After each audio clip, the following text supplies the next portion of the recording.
ഇന്ന് നമുക്ക് സംവിധായകൻ ഷാജി കൈലാസിന്റെ സിനിമകളെ കുറിച്ച് സംസാരിക്കാം. മലയാള സിനിമക്ക് ഒരു പ്രത്യേക തരം ആക്ഷൻ ജോണർ പരിചയപ്പെടുത്തിയിട്ടുള്ള ഒരു സംവിധായകനാണ് ഷാജി കൈലാസ്. പക്ഷെ അദ്ദേഹത്തിന്റെ തുടക്കം ഒരു കോമഡി അല്ലെങ്കിൽ അത്തരം ഒരു ലൈറ്റ് ഹാർട്ടഡ് സിനിമകളോടുകൂടിയായിരുന്നു. എങ്ങനെയാണ് ഷാജി കൈലാസിന്റെ കരിയർ ജേണി അഖിലെ നോക്കി കാണുന്നത്? തുടക്കത്തിൽ പരാജയപ്പെട്ട പല സംവിധാനം പോലെ തന്നെ പരാജയപ്പെട്ട് വന്ന് പിന്നീട് മലയാള സിനിമയും മാറ്റി മറിക്കുക എന്നൊക്കെ പറയുന്ന രീതിയിലൊരു ഡയറക്ടറാണ് ഷാജി കൈലാസ്. ന്യൂസിൽ നമ്മുടെ ജഗദീഷാണ്. കഴിഞ്ഞ വർഷം സിബി മലയിലെ തുടക്കക്കാരൻ്റെ തിരക്കഥ എഴുതി കൊടുത്തിരിക്കുന്നത് ജഗദീഷിൻ്റെയാണ്. ന്യൂസിലും ജഗദീഷിൻ്റെയാണ്. 1989 തോന്നുന്നു ഷാജി കൈലാസ് മലയാള സിനിമയിലേക്ക് വരുന്നത്. പിന്നീട് കുറച്ച് പിന്നീട് ഇറങ്ങിയ 2-3 ചിത്രങ്ങളൊക്കെ പരാജയപ്പെടുകയും പിന്നെ കിളിക്കാൻപെട്ടി എന്ന സിനിമ, പച്ചക്കാരിക്കായ തട്ടി എന്നിപ്പോൾ അടുത്ത് നമ്മുടെ ഡോക്ടർ പശുപതിയൊക്കെ എടുത്തു പറയേണ്ട സിനിമയാണ്. ഷാജി കൈലാസിന്റെ രഞ്ജിത്ത് പണിക്കറിന്റെ ആദ്യത്തെ തിരക്കഥയിൽ എടുത്ത സിനിമയാണ് ഡോക്ടർ പശുപതി. ആ ഡോക്ടർ പശുപതി എന്ന് പറഞ്ഞാൽ ആ സിനിമയുടെ അതിൽ നായകൻ ഋഷഭാവയാണ്. പക്ഷെ അതിൽ മറ്റൊരു ക്യാരക്ടറായിട്ട് വരുന്ന ഇന്നസെന്റിന്റെ ക്യാരക്ടർ വെച്ചിട്ടാണ് ടൈറ്റിലും.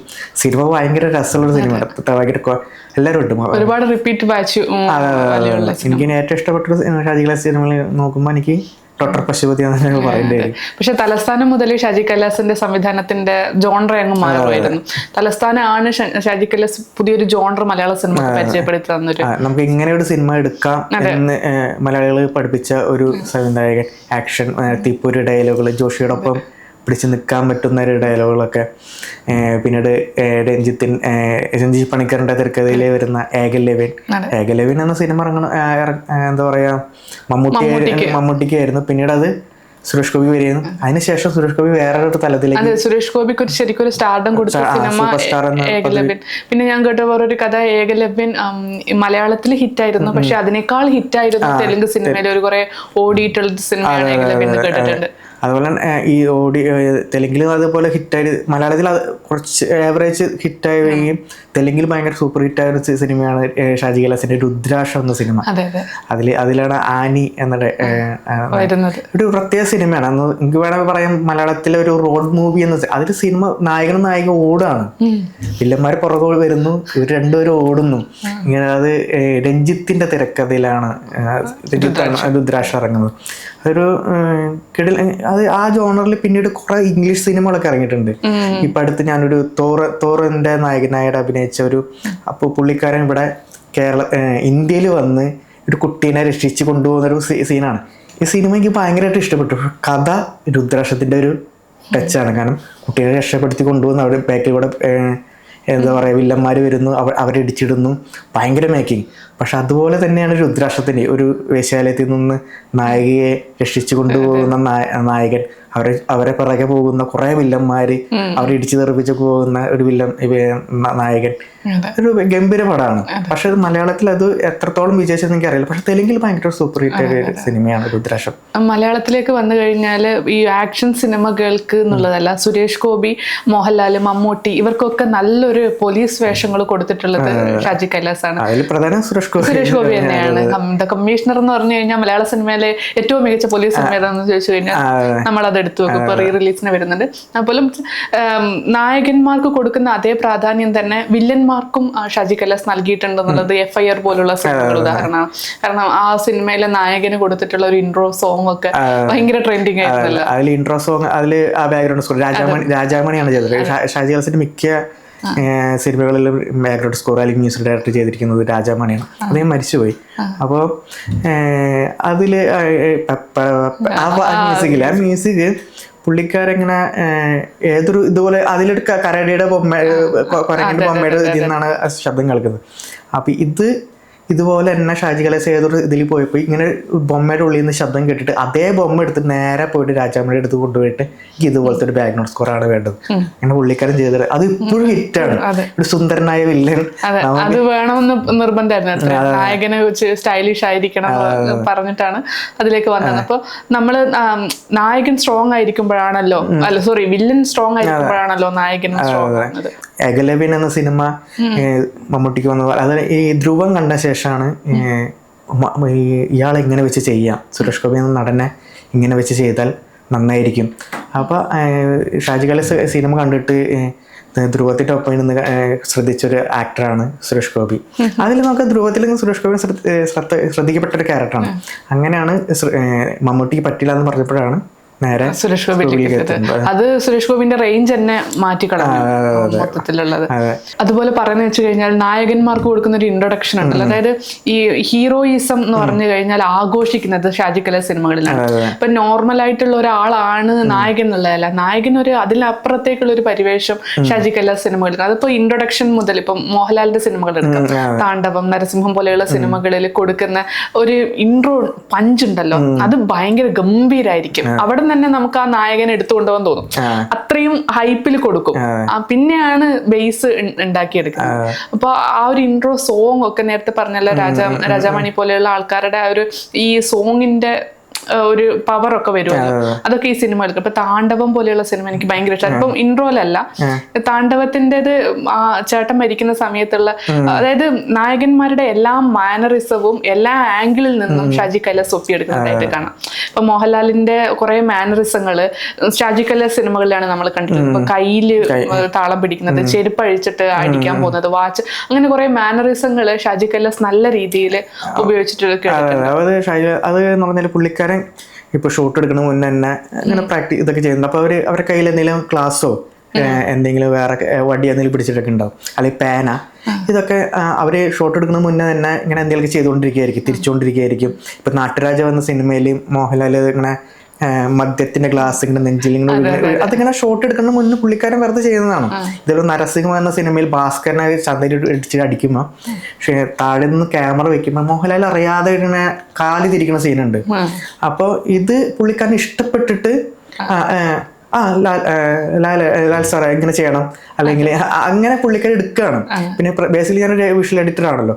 അപ്പം ഇയാളുടെ സിനിമകളിലൊക്കെ ഒരു പ്രത്യേകതരം കട്ടിങ് ആണ്. മറ്റ് സംവിധായകന്മാരെ അപേക്ഷിച്ച് മാറി നോക്കുമ്പോൾ ഇപ്പോൾ ഇങ്ങനെ പാനത്തിരിക്കുന്ന ഷോട്ട് അതെടുത്ത് വെക്കും, എന്നിട്ട് ചെറിയൊരു ഷോട്ടൊക്കെ എടുത്തു വെച്ച് അത് ഇതിന്റെ ഇടയിൽ കൂടെ ഇട്ട് കൊടുക്കും.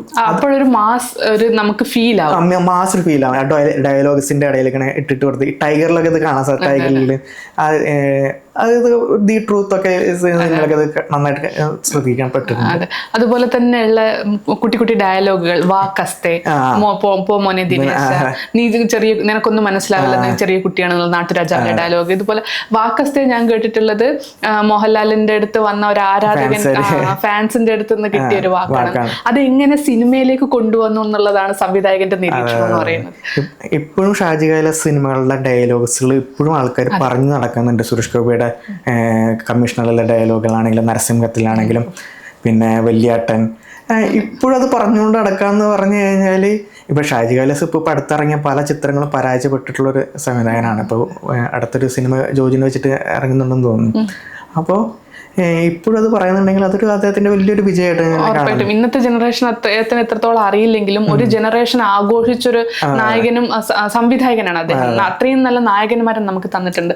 ഷാജി കൈലാസിന്റെ നായകന്മാർ മുണ്ടുടുത്തു കഴിഞ്ഞാൽ പ്രത്യേക ഒരു ഭംഗിയാണ്. ഇപ്പൊ വല്യേട്ടനിലുള്ള മമ്മൂട്ടി ആയിക്കഴിഞ്ഞാലും നരസിംഹത്തിലെ മോഹൻലാൽ ആയിക്കഴിഞ്ഞാലും അവര് മുണ്ടുടുക്കുമ്പം തന്നെ ആ ഷോട്ട് എടുക്കുന്നത് തന്നെ പ്രത്യേക ഒരു ഭംഗിയിലാണ്. ഇപ്പം ഷാജി കൈലാസിന്റെ വേറൊരു കാര്യം എന്ന് പറഞ്ഞു കഴിഞ്ഞാല് അദ്ദേഹത്തിന്റെ ഫ്രെയിമുകൾ ആണ്. ഈ ഫ്രെയിമുകൾ ഭയങ്കര ഭംഗിയാണെന്ന് വെച്ച് കഴിഞ്ഞാൽ അത് നമുക്ക് കൺവിൻസിങ് ആയിട്ടാണ് തരുന്നത്. പിന്നെ ഫ്രെയിമിൽ ഒരുപാട് ആക്ടേഴ്സ്, അന്നത്തെ കാലത്ത് നമുക്ക് കുറെ നല്ല നടന്മാരാൽ സമ്പന്നമായിരുന്നു മലയാള സിനിമ. അവരിപ്പോ സോമനൊക്കെ നല്ല രീതിയിലുള്ള കഥാപാത്രങ്ങൾ അവർക്ക് കൊടുത്തിട്ട് അവരെയൊക്കെ ഒരു സീനിൽ അങ്ങ് നിർത്തും. ആ സീനില് എല്ലാരും ഉണ്ടാവും. അത് നമുക്ക് ആ എല്ലാവർക്കും അതിൻ്റെതായ പ്രാധാന്യം ഉണ്ടാവും. അത്തരത്തിലുള്ള കഥാപാത്രങ്ങൾ ഇപ്പം നമ്മൾ ഒരു നായകനെ ഫോക്കസ് ചെയ്തിട്ട് അല്ലെങ്കിൽ ഒരു കഥാപാത്രത്തിനെ ഫോക്കസ് ചെയ്ത് പോവുകയാണ് ചെയ്തത്. പക്ഷെ അന്ന് അങ്ങനെ ആയിരുന്നില്ല. അതേസമയം വേറൊരു കാര്യം കൂടെ എടുത്ത് പറയേണ്ടതെന്ന് വെച്ചാൽ ഈ നായകൻ അവിടെ നിൽക്കുമ്പോൾ ഈ നായകന് കൊടുക്കുന്ന ഒരു പുഷ് ഈ ചുറ്റുമുള്ള ആൾക്കാർ നൽകി കൊടുക്കും ഡയലോഗുകളുടെ കാര്യമൊക്കെ. അപ്പൊ പ്രേക്ഷകനും ആ ഒരു ആവേശം കയറുന്നതാണ്. ഇപ്പൊ നരസിംഹമൊക്കെ എടുത്തു കഴിഞ്ഞാല് അതായത് മോഹൻലാലിന്റെ ഏജ് ഗ്രൂപ്പിലുള്ള ആൾക്കാരല്ല ചുറ്റുമുള്ളത്, പക്ഷെ അവരെ കൊണ്ട് മോഹൻലാലിനെ ഒരു 6ാം തമ്പുരാനാക്കി നിർത്തുന്നത് ഈ കൂടെയുള്ള ക്രൗഡാണ്. അതൊക്കെ ഒരു ഭയങ്കര രസമുള്ള. നമ്മൾ ഈ നായകന്മാരെന്ന് പേര് പറയുമ്പോൾ സുരേഷ് ഗോപി, മോഹൻലാൽ, മമ്മൂട്ടി, ജയറാം എന്നൊക്കെ പറയുമ്പോൾ വേറൊരു പേരെടുത്ത് പറയേണ്ടതാണ്. സ്ഥലത്തെ പ്രധാന പയ്യൻസ് എന്ന സിനിമയിലെ നായകൻ ജഗദീഷാണ്. അന്ന് ഇന്ന് വരെ കാണാത്തൊരു ജഗദീഷിനായിരുന്നു ആ സിനിമയിൽ കാണിച്ചത്. തീപ്പൊരു ഡയലോഗുകളാണ്. രഞ്ജിത്ത് പണിക്കറാണ് സ്ക്രിപ്റ്റ് ചെയ്തത്. ആ സിനിമ ജഗദീഷിൻ്റെ ഏറ്റവും മികച്ച ചിത്രമെന്ന് ഞാൻ പറയും. ഒരു മമ്മൂട്ടി പറയേണ്ട ഡയലോഗ് അല്ലെങ്കിൽ മോഹൻലാൽ പറയേണ്ട ഡയലോഗുകളൊക്കെ പുള്ളിക്കാരൻ അതിമനോഹരമായിട്ട് അതിൽ ഫലിപ്പിച്ചിട്ടുണ്ട്. നല്ലൊരു കിടിലം പടമാണ്. നമ്മളിപ്പോഴും അത് കണ്ടു കഴിഞ്ഞാൽ ഇപ്പോഴത്തെ പല രാഷ്ട്രീയങ്ങളൊക്കെ ആ സിനിമയിൽ കാണാൻ സാധിക്കും. സ്ഥലത്ത് പ്രധാന പയ്യൻസ് എന്ന് കേൾക്കുമ്പോൾ ഇതൊരു കോമഡി ചിത്രമാണ്, പക്ഷെ അല്ല, വളരെ ത്രില്ലറായ രാഷ്ട്രീയപരമായിട്ടുള്ള ഗംഭീര സിനിമയാണ്. ജഗദീഷാണ് കാസ്റ്റിംഗ് എന്നൊക്കെ കേട്ട് കഴിഞ്ഞാൽ അതൊരു കോമഡി, പക്ഷെ അങ്ങനെയല്ല, വളരെ നല്ലൊരു സിനിമയാണ്. 2000-ലാണ് നരസിംഹം എന്ന സിനിമ തിയേറ്ററിൽ ഇറങ്ങുന്നത്. അപ്പോൾ അന്നത്തെ ഏറ്റവും വലിയ ഹിറ്റ് സിനിമയാണ്. ഇപ്പോഴും അത് ഇപ്പോൾ റീ റിലീസിന് വരുന്നുണ്ടെന്ന് തോന്നുന്നു. അപ്പോൾ 2000-ൽ ഇത് ഞാൻ തിയേറ്ററിൽ പോയി കാണുമ്പോൾ ഈ ഒരു ഓണത്തിനാണെന്ന് തോന്നുന്നു, ഒരു ഫെസ്റ്റിവലിൻ്റെ നേരത്തെ ഇത് സിനിമ ഇറങ്ങുന്നത്. അന്ന് ടിക്കറ്റിന് 20, 25, 50 അതൊക്കെ എത്ര ക്യൂ നേരത്തെ വന്നിട്ടാണ് ക്യൂ നിന്നിട്ടൊക്കെയാണ് നമുക്ക് ടിക്കറ്റ് എടുത്ത് കയറുന്നത്. ടിക്കറ്റ് എടുത്ത് കയറുമ്പോൾ നമ്മളതിൽ മരാറായിട്ട് മമ്മൂട്ടീനെ അവതരിപ്പിക്കുന്നുണ്ട്. രഞ്ജിത്താണ് അതിൻ്റെ തിരക്കഥ. അപ്പോൾ മരണ ഇങ്ങനെ ഇന്ത്യ ടുഡേ ഹെൽത്ത് മാഗസിനിൽ ഇങ്ങനെ കാണിക്കും. ആ കാണിക്കുന്ന നേരത്ത് അതിനു മുന്നേ കാര്യം പറയാം, ആ കാലഘട്ടത്ത് ഏറ്റവും കൂടുതൽ ഫാൻസ് ഇപ്പോൾ ഒരു നടൻ വന്നു കഴിഞ്ഞാൽ എതിർ ഫാൻസുകാർ വന്ന് കയറി വന്നിട്ട് കൂവുന്നൊരു പരിപാടി ഉണ്ട്. ഇപ്പം അത് വളരെ കുറവാണ്. അപ്പോൾ അന്ന് ഇതിങ്ങനെ കാണിക്കുമ്പോൾ ഇന്ത്യ ടുഡേയുടെ മാഗസിനിൽ മാരാറിൻ്റെ ചിത്രം മമ്മൂട്ടീനെ കാണിക്കുമ്പോൾ കൂവാണ്. അടുത്ത ഷോട്ട് എന്ന് പറഞ്ഞു കഴിഞ്ഞാൽ മാരാറിൻ്റെ ഒരു ഡയലോഗാണ്, നിർത്തടാ നിന്റെ ഒക്കെ ശബ്ദം പൊന്തിയാൽ. ഇത് കറക്റ്റ് പ്ലേസ് ചെയ്തിരിക്കുന്നത് അത് ആർക്കാണെന്ന് നമുക്ക് നന്നായിട്ട് അറിയാം. അന്ന് ശരിക്കും അത്ഭുതമായിരുന്നു. പക്ഷെ ഇന്ന് നമുക്ക് ഭയങ്കര രോമാഞ്ചമാണ്. പക്ഷെ അന്ന് ഇത് കൂവാൻ വേണ്ടി നിൽക്കുന്ന ആൾക്കാർക്കുള്ളൊരു മറുപടി നിന്റെ ഒക്കെ രോമം, നിന്റെ ഒക്കെ ശബ്ദം എനിക്ക് രോമം എന്നൊക്കെ പറഞ്ഞിട്ട് ഓഡിയൻസിന്റെ പൾസ് അറിഞ്ഞിട്ട് സിനിമ ചെയ്യുന്നത്. അപ്പൊ അതായത് ഇപ്പം നേരത്തെ നമ്മൾ സംസാരിച്ചപ്പോ പറഞ്ഞ പോലെ തന്നെ ഈ നായകന് കൊടുക്കുന്ന ഈ ഹീറോയിസം ഉണ്ടല്ലോ, അത് ഈ ചുറ്റുമുള്ള ആൾക്കാർ കൊടുക്കുന്നത് ഓഡിയൻസിന്റെ കാഴ്ചപ്പാടിൽ നിന്നാണ്. അപ്പം ഒരു നായകൻ വന്നിട്ട് ഒരു രോമാഞ്ചമുള്ള സീൻ ചെയ്യുമ്പോൾ ചുറ്റുമുള്ള ആൾക്കാരുടെ ഒരു ഭാവം വ്യത്യാസം കൂടെ പകർത്തുമ്പോൾ ഈ ഒരു ഇത് പ്രേക്ഷകർക്കും തോന്നും. അത്തരത്തിലുള്ള സീനിലേക്ക് പോകുന്നു. ഇപ്പം ഞാൻ പറയാന്ന് വെച്ച് കഴിഞ്ഞാൽ ആറാന്തപുരാനുള്ള സീൻ തന്നെ എടുക്കാം. ഈ മുണ്ട് മടക്കി കുത്തിയിട്ട് മോഹൻലാലാണ് ആറാന്തപുരാനിട്ട് ഇറങ്ങി വരുന്നതെന്ന് നമുക്കറിയാൻ പറ്റും, പ്രേക്ഷകർക്ക് അറിയാം. അപ്പം നമ്മൾ അതിൽ വേറെ ഒന്നും ചിന്തിക്കുന്നില്ല. പെട്ടെന്ന് ആ മുണ്ട് കൊടുത്ത് മോഹൻലാല് വരുന്നു, അപ്പൊ മഞ്ജു വാര്യർ ഞെട്ടുന്നു, കൂടെയുള്ള മറ്റ് ആൾക്കാർ ഞെട്ടുന്നു. അപ്പം നമുക്ക് ആ ഒരു ഫീൽ ഉള്ളിൽ നിന്ന് വരുന്നു. അത്തരം ഇപ്പൊ ഏത് സിനിമ എടുത്തു കഴിഞ്ഞാലും ആ ഒരു ഇത് കാണാൻ പറ്റും. വേറൊരു എനിക്കിഷ്ടമുള്ള സീൻ എന്ന് വെച്ചാൽ നരസിംഹത്തില് ഈ പൂവളി ചന്ദ്രൻ വന്നിട്ട് ഇത് ഒക്കെ വലിച്ചെറിയാണല്ലോ വീട്ടിലുള്ള സാധനങ്ങളൊക്കെ. അപ്പം പെങ്ങളെ വീട്ടിലേക്ക് തിരിച്ചു കൊണ്ടുപോകാൻ വരുന്ന ചേട്ടൻ, ഇപ്പം ആ ഒരു രക്തബന്ധത്തിന്റെ ഇത് പറയുന്ന ഒറ്റ സീനുണ്ട്. അപ്പൊ ആ സീൻ അവിടെ വേണ്ടിയിരുന്നോന്ന് എനിക്കറിയില്ല. എന്നാലും ആ കൈ മുറിയുമ്പോ കനകയുടെ കൈ മുറിയുമ്പോ മോഹൻലാൽ ചേർത്ത് പിടിക്കുമ്പം പിന്നെ ആ ഷോട്ട് അവിടെ അവസാനിക്കുന്നത് മോഹൻലാലിന്റെ കയ്യിൽ പതിഞ്ഞിട്ടിരിക്കുന്ന ബ്ലഡ് കാണിച്ചുകൊണ്ടാണ്. അപ്പം ചോര ഒന്നാന്ന് കൊടുക്കുന്ന ആ ഒരു ഇത്തരം സീനുകൾ ഷാജി കൈലാസിന്റെ ഒരുപാട് സിനിമകൾ നമുക്ക് കാണാം. പക്ഷെ ആ ഒരു സീനിന് പ്രത്യേക ഒരു എനിക്കൊരു ഇത് തോന്നി. ഈ നരസിംഹ സിനിമയിലൊക്കെ എടുത്തു പറയുമ്പോൾ മോഹൻലാലിൻ്റെ ഒപ്പം എടുത്തു പറയേണ്ട ഒരു ക്യാരക്ടറാണ്. നിങ്ങൾ ആരൊക്കെ ശ്രദ്ധിച്ചിട്ടുണ്ടെന്ന് എനിക്കറിയില്ല, അതിലൊരു മെമ്പറുണ്ട്. ആ ക്യാരക്ടറിന് പേരൊന്നുമില്ല, ഒരു സാധാരണ ഒരു പഞ്ചായത്ത് മെമ്പറാണെന്ന് തോന്നുന്നു. അത് അനീതികൾക്കെതിരെ സംസാരിക്കുന്നത് നായകനാണ് ഫസ്റ്റ്. പക്ഷെ അതിന് മുന്നിൽ സംസാരിക്കുന്ന ഒരു മെമ്പർ ഉണ്ട്. അതിൽ ഒരു പൊക്കം കുറഞ്ഞ ചെറിയ ചെറിയ സിനിമകൾ, കുഞ്ഞു സിനിമകളിലൊക്കെ വന്നിട്ട് അഭിനയിച്ചുകൊണ്ടൊരു വ്യക്തിയാണ്. വലിയ വലിയ ക്യാരക്ടറൊന്നും അഭിനയിക്കുന്ന ഒരാളല്ല.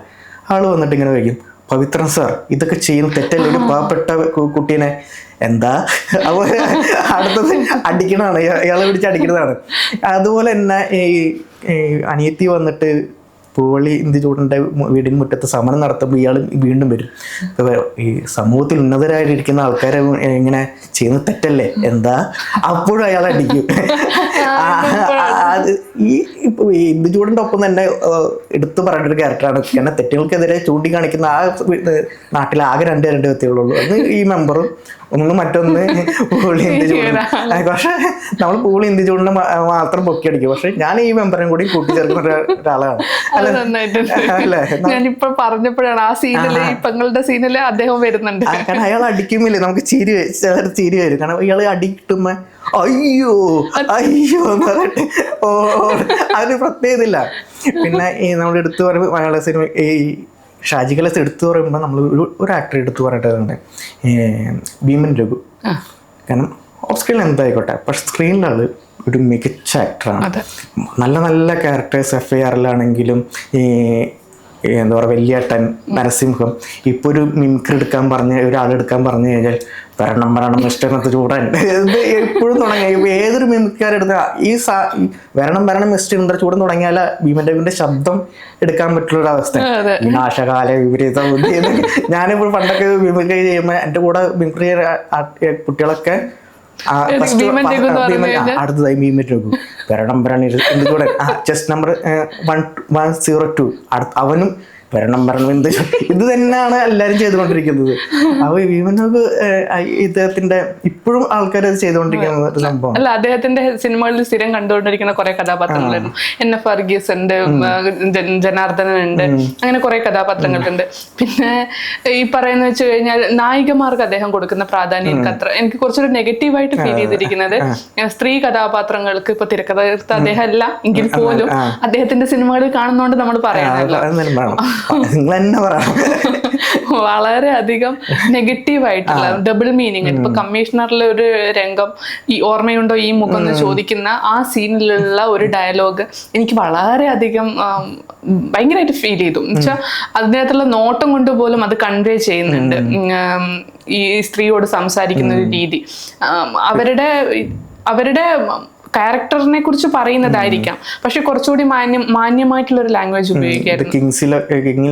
അതെ ഉണ്ട്. അല്ലാണ്ട് നരസിംഹത്തിൽ എടുത്തു കഴിഞ്ഞാൽ നരസിംഹമാണ് കുറെ അതിലും നമ്മൾ ചർച്ച ചെയ്തിട്ടുള്ളത്. അതില് ഭാര്യയെ വേണം, കാമുകിയോട് പ്രപ്പോസ് ചെയ്യുന്നത്, അത് നമുക്ക് അതിൻ്റെതായ ഭംഗിയോടുകൂടി ആക്സെപ്റ്റ് ചെയ്യാം. പക്ഷെ ഒരു സ്ത്രീയെ ഇങ്ങനെയാണോ ട്രീറ്റ് ചെയ്യേണ്ടത് എന്നുള്ള തരത്തിൽ നമുക്ക് ഡയലോഗ് തോന്നും. എനിക്ക് തോന്നുന്നു ഉണ്ണിമായ അല്ലാണ്ട് ഷാജി കൈലാസന്റെ സിനിമകളിൽ അത്രയും ശക്തമായ ഒരു നായിക കഥാപാത്രം ഉണ്ടോ എന്ന് വെച്ച് കഴിഞ്ഞാൽ അടുത്തിറങ്ങിയ ഭാവനയുടെ 100 സിനിമയിലൊക്കെ, പക്ഷെ ആ പടം അങ്ങനെ വിജയിക്കാരും ശ്രദ്ധിക്കപ്പെടാതെ പോയ സിനിമ. അത് പറഞ്ഞപ്പോഴാണ് എനിക്ക് വേറൊരു സിനിമ ഓർമ്മ വന്ന ചിന്താമണി കൊലക്കേസ്. വളരെ ഗംഭീരമായിട്ട് ഓടിയിട്ടുള്ള ഒരു സിനിമയായിരുന്നു. 2006 അങ്ങോട്ട് 2007 ഇറങ്ങിയ സിനിമയാണ്. അന്ന് ഇങ്ങനെ ഒരു വക്കീൽ വേഷം പലതരത്തിലെല്ലാവരും കണ്ടിട്ടുണ്ട്. പക്ഷെ ഇതൊരു വക്കീൽ വേഷം ആദ്യമായിട്ടായിരിക്കും മലയാളികൾ കണ്ടത്. നായകനാണോ വില്ലനാണോ നമുക്ക് തിരിച്ചറിയാൻ പറ്റാത്തൊരു.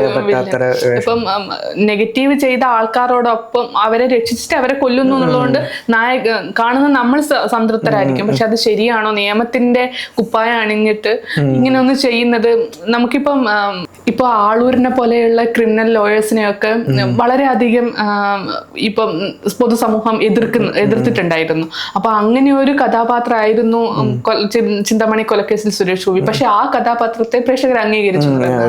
ആ ഒരു പക്ഷെ ആളൂരിനൊരിക്കലും രക്ഷിച്ചു കൊണ്ടുപോയിട്ട് കൊല്ലാൻ പറ്റത്തില്ല. പക്ഷെ ഇവിടെ അത് ചെയ്യുന്നത് കൊണ്ട് നമ്മൾ ആ നായകനെ അങ്ങനെ അങ്ങ് അംഗീകരിച്ചു എന്നുള്ളതാണ്. ഇപ്പൊ ഡയലോഗിന്റെ കാര്യത്തിൽ വരുമ്പോൾ അടുത്തിറങ്ങിയ കടുവയിലും അങ്ങനെ ഒരു പ്രശ്നം ഉണ്ടായിരുന്നു. ഞാനത് സിനിമ കാണാൻ പോയപ്പോ ആ ഡയലോഗ് വിവാദം ഉണ്ടായിരുന്നു. അതിന് മുന്നേ വിവാദം കഴിഞ്ഞിട്ടാണ്, ആ വിവാദം കഴിഞ്ഞ് ആ സാധനം മ്യൂട്ട് ചെയ്തിട്ടുണ്ടായിരുന്നു. ഞാൻ പോയപ്പോ മ്യൂട്ട് ചെയ്തിട്ടാണ് ആ സിനിമ കണ്ടത്. അത് പലരുടെ ഇമോഷനെ കുത്തിവലിക്കുന്ന ഒരു സാധനമാണ്. അനാവശ്യമായിട്ടുള്ളൊരു ഡയലോഗായിരുന്നു അത് അവിടെ ആവശ്യമില്ല. അല്ലാതെയും വില്ലനോട് നമുക്ക് കൺവേ ചെയ്യാനായിട്ട് പറ്റും. പക്ഷെ അങ്ങനെ ഒരു ഡയലോഗിന്റെ ആവശ്യം, അങ്ങനെ ഒരു ഭിന്നശേഷിക്കാരായിട്ടുള്ള അച്ഛനമ്മമാരെ ഏറ്റവും അധികം വേദനിപ്പിക്കുന്ന ഒരു ഡയലോഗായിരുന്നു. അതിന്റെ ആവശ്യം ഒട്ടും അവിടെ ഉണ്ടായിരുന്നില്ല. ഇപ്പൊ അനാവശ്യമായിട്ട് ഇത്തരം കാര്യങ്ങൾ ചെയ്യുമ്പോൾ അല്ലെങ്കിൽ ഇത്തരം സാധനങ്ങൾ സിനിമയിലേക്ക് വരുമ്പോൾ ഒരു സംവിധായകൻ അത് സെൻസർ ചെയ്യാവുന്നതാണ് എന്നും തോന്നിയിട്ടുണ്ട്. ഇപ്പൊ മാത്രമല്ല ഷാജി കൈലാസ് പറയുമ്പോൾ 1996-97 തോന്നുന്നു 6-ാം നമ്പറാൻ ഇറങ്ങുന്നത് പറയുന്നത് പുള്ളിക്കാരൻ ഇപ്പൊ ഓഡിയൻസിന്റെ മനസ്സ് കീഴടക്കിയിട്ട് ഇദ്ദേഹം 6-ാം നമ്പർ എടുക്കുന്ന മുന്നേ തന്നെ ഇയാളോട് സിനിമ കാണാൻ പോവാ, പടയപ്പ. ഷാജി കൈലാസ് സിനിമ പടയപ്പ കാണാൻ പോവാ. പടയപ്പ കണ്ടിട്ട് കൊല്ലത്ത് വെച്ചിട്ടൊക്കെ പടയപ്പ കാണുന്നത്. പടയപ്പ കണ്ടിട്ട് പുള്ളിക്കാരനെ ഭയങ്കരമായിട്ട് ഇഷ്ടപ്പെട്ടു. അപ്പോൾ എനിക്ക് ഇതുപോലത്തെ ഒരു സിനിമ എടുക്കണം, ഓഡിയൻസിനൊക്കെ ആഘോഷിക്കപ്പെടുന്ന ഒരു സിനിമ എടുക്കണം.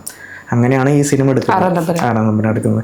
അപ്പോൾ അങ്ങനെ അതുപോലെ എടുത്തു കഴിഞ്ഞാൽ കോപ്പിടിയാവും. എനിക്ക് അതുപോലെ പ്രേക്ഷകരൊക്കെ ചാടിക്കുന്ന ഒരു സിനിമ എടുക്കണം. അങ്ങനെയാണ്. അങ്ങനെ ആറാം തമ്പുരാൻ്റെ ടൈറ്റിലിൻ്റെ ഒരു കഥയുണ്ട്. ഇവർ ടൈറ്റിൽ ഇട്ടിട്ടില്ല. അപ്പം ഇങ്ങനെ മന തേടി നടക്കുക, അങ്ങനെ ഒരു മന വേണമല്ലോ. മന തേടി നടക്കുമ്പോൾ നേരത്തെ മന കയറിയപ്പോൾ അവർ പറഞ്ഞു, ഞങ്ങൾ ഈ ഷൂട്ട് തരണമെങ്കിൽ ഞങ്ങൾക്ക് ആറാം തമ്പുരാനോടൊന്ന് ചോദിക്കണം. അങ്ങനെയാണ് ഈ പേര് ഇതിലേക്ക് വരുന്നത്. അത് പിന്നെ എടുക്കുകയും പിന്നെ മനോജ് ജയനെ വെച്ചിട്ട് ചെയ്യണമെന്നാണ് ആദ്യം വിചാരിച്ചത്. പിന്നെ പുള്ളിക്കാരൻ മോഹൻലാലിലേക്ക് എത്തിക്കുന്നത്. അതുപോലെ തന്നെ നരസിംഹത്തിലെ ഇൻട്രോ സീനെ കുറിച്ചിട്ടും ഒരു കഥ കിട്ടുന്നത് കുളത്തിൽ അത് അതിന് മുന്നേ ഈ സീൻ എടുക്കുന്ന നേരത്ത് പുഴയിൽ വെച്ചിട്ടായിരുന്നു. അപ്പോൾ പുഴയിൽ വെച്ചെടുക്കുമ്പോൾ അയാൾ ഡൂപ്പ് ഒഴുകിപ്പോയി. അപ്പോൾ അതിന് ശേഷമാണ് കുളത്തിൽ വെച്ചിട്ട് എടുക്കുന്നത്. അത് ഇപ്പോഴും അത് കാണുമ്പോൾ നമുക്കൊരു ഗംഭീര സീനായിട്ട് പക്ഷെ ട്രോളുകളൊക്കെ ഉണ്ട് ഇപ്പോൾ വരുമ്പോ. കാരണം നമുക്കന്നൊന്നും തോന്നുന്നില്ല. കാരണം ആ ഡയലോഗ് പറയണ വേറെ, പുള്ളിക്കാരൻ വെള്ളത്തിൽ ഇറങ്ങി ഇത് തുറന്നു പറഞ്ഞതിന് ശേഷം ഒലിച്ചു പോയിട്ടുള്ള സ്കിറ്റുകൾ വന്നിട്ട്, പക്ഷെ അതൊക്കെ നമുക്കന്ന് ഭയങ്കര സീനാണ്. അതെ അതാണ് വെച്ചാൽ ടെക്നിക്കലി അത്രത്തോളം ഇല്ലാത്തൊരു കാലത്താണ് ഇങ്ങനെയുള്ള സിനിമകൾ ചെയ്തതെന്ന് വെച്ചാൽ. വേറൊരു കാര്യം, ഈ അടുത്ത് കടുവ സിനിമേന്റെ സമയത്ത് പൃഥ്വിരാജ് ചില അഭിമുഖങ്ങൾ പറഞ്ഞിട്ടുണ്ട്. ഷാജി കൈലാസിന്റെ സിനിമകളിലെ ഡയലോഗുകളെ കുറിച്ച്, അല്ലെങ്കിൽ ഒരു മാസ് സീൻ എടുക്കുന്നതിനെ കുറിച്ച് ഒരു 8 പേജൊക്കെയുള്ള ഡയലോഗുകൾ കൊടുത്തു കഴിഞ്ഞാൽ ഇപ്പോഴത്തെ സംവിധായകർക്ക് അത് മാനേജ് ചെയ്യാൻ വളരെയധികം ഭയങ്കര. ഇപ്പോഴത്തെ സംവിധായകർ മോശക്കാരെന്നല്ല, അവർക്ക് നല്ല നല്ല സീനുകൾ എടുക്കാൻ പറ്റും ഒരു നായകൻ നടന്നു വരുന്നത് കൂടി. പക്ഷെ തീപ്പൊരു ഡയലോഗ് എടുക്കാൻ കട്ട് വെക്കണം. അത് മനോഹരമായിട്ട് ചെയ്യുന്ന ഒരു ഡയറക്ടറാണ് ഷാജി കൈലാസ്. ആ കാര്യത്തിലൊക്കെ വളരെ സിമ്പിളാണ്. ഈ വലിയേട്ട എന്ന സിനിമയിലൊക്കെ ഇങ്ങനത്തെ സീനൊക്കെ എടുക്കണമെങ്കിൽ അസിസ്റ്റന്റ്മാർക്ക് ഷാജി കൈലാസ് തന്നെ വരണം. കാരണം നരസിംഹം കഴിഞ്ഞിട്ടാണ് വലിയേട്ട എടുക്കുന്നത്. അതും 2000 തന്നെയാണ്. അപ്പോൾ ഇതിൽ മോഹൻലാൽ ഉണ്ടെന്നൊരു അഭ്യൂഹമൊക്കെ ഉണ്ടായിരുന്നു. കാരണം നരസിംഹത്തിലും പക്ഷെ അത് തെറ്റായിട്ട് തന്നെയാണ്. പ്രൊമോഷന്റെ ഭാഗമായിട്ടുണ്ട്. പക്ഷെ അതൊരു നല്ല ഗംഭീര പടമാണ്. എനിക്കിനി മമ്മൂട്ടി എന്ന നായകനെ വളരെ ഭംഗിയായിട്ടൊരു കണ്ടിട്ടൊരു പാട്ട് ഭയങ്കരമായിരുന്നില്ല. ഇപ്പോഴും നമ്മൾ ഓണക്കാലത്ത് മോഹൻ സിത്താരയാണ് അതിന്റെ സംഗീതമൊക്കെ. വളരെ അതുപോലെ മോഹൻലാൽ എന്ന നടന് വളരെ ക്യൂട്ടായിട്ട് മാസമായിട്ട് കണ്ടിട്ടുള്ളത് നരസിംഹത്തിലാണ്.